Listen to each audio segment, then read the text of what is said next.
এবার সৌরভের কারণে ইরফান পারিকে সন্দেহ করা শুরু করে দিবে আগামী পর্বে। বিস্তারিত জানতে সম্পূর্ণ ভিডিওটি দেখতে থাকুন। আসসালামু আলাইকুম প্রিয় দর্শক, সবার কি অবস্থা? হাজির হয়ে গেলাম দীপ্ত টিভির নিবেদিত দেনাপাওনা নাটকের 182তম পর্বে কী সব ঘটতে চলছে তার অগ্রিম খবর নিয়ে। অলরাইট, এই পর্বে আপনারা দেখতে পারবেন ইরফানকে দেখা যাবে পারির চ্যাম্পিয়ন হওয়া উপলক্ষে ইরফান তাদের বাড়ির ছাদে বিশাল এক নাইট ক্যান্ডেলের ব্যবস্থা করবে এবং সেখানে গেলে পারি পুরো সারপ্রাইজড হয়ে যাবে এবং ইরফানকে দেখা যাবে সে পারির কাছে আসবে। আর এটি দেখে পারি বলবে, না, আমার এত কাছে আসা এখন উচিত হবে না, কারণ আমি আমার শাশুড়িকে যে কথাটি দিয়েছি আমি সেই কথার বরখেলাপ করতে পারবো না। আমি যখন আমার বাবাকে অর্থাৎ আমার শ্বশুরকে জেল থেকে ছাড়িয়ে আনতে পারবো তারপরই আমি তোমার কাছে আসবো। আর এইসব কথা শুনে ইরফানকে দেখা যাবে সে মন খারাপ করে দাঁড়িয়ে থাকবে। আর ঠিক তখনই সৌরভ পারিকে ফোন করবে। সৌরভ পারিকে ফোন করে কংগ্রাচুলেশন জানাবে এবং সৌরভ বলবে, আসলে তুমি যে চ্যাম্পিয়ন হবে সেটা আমি আগে থেকেই জানতাম, আর এর জন্য তোমার প্রতি আমার ভালোবাসা আরও ডাবল বেড়ে গেছে। আগামীকালই আমি তোমার সাথে দেখা করতে চাই। আর এই কথা শুনে পারি বলবে, ঠিক আছে, তাহলে আগামীকালই তোমার সাথে আমার দেখা হবে, আমি এখন একটা ইম্পর্ট্যান্ট কাজে আছি।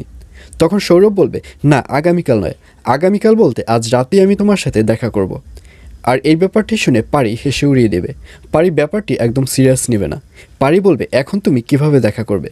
এখন তো আমার সাথে ইরফান রয়েছে, ইরফানের সাথে আমি স্পেশাল টাইম স্পেন্ড করছি, এখন তোমার সাথে দেখা করতে পারবো না। তখন সৌরভ বলবে, আমি তোমার কোনো কথাই শুনতে চাই না, এখনই তুমি তোমার বাড়ির সামনে এসে দাঁড়াবে, আমি তোমার সাথে এখনই 5 মিনিট দেখা করে চলে যাব। এই বলে ফোনটি রেখে দিবে সৌরভ। আর ফোনটি রাখার পর ইরফানকে দেখা যাবে সে পারির দিক রাগান্বিতভাবে তাকিয়ে থাকবে। ইরফান বলবে, আমি বুঝতে পেরেছি যে তুমি কেন আমার এত কাছে আসতে চাচ্ছ না, তুমি হয়তো অন্য কিছুর কারণে আমার কাছে আসতে চাচ্ছ না। এই বলে ছাদ থেকে নেমে যাবে ইরফান। আসলে ইরফান পারিকে সন্দেহ করা শুরু করবে।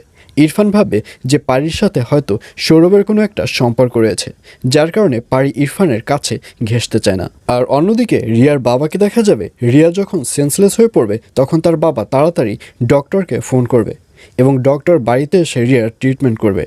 এবং এক পর্যায়ে ডক্টর সাহেব বলবে, আসলে এই রোগের একটাই ওষুধ রয়েছে, সেটা হচ্ছে ইরফান।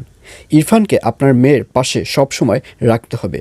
সবসময় বলতে সবসময় মানে 24 ঘন্টা। 24 ঘন্টা কি আপনার মেয়ের পাশে ইরফানকে রাখতে পারবেন?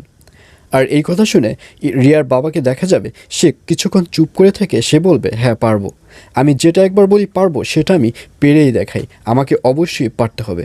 এইসব বলতে দেখা যাবে রিয়ার বাবাকে। আর এছাড়াও থাকবে আশ্চর্য সকল ঘটনা।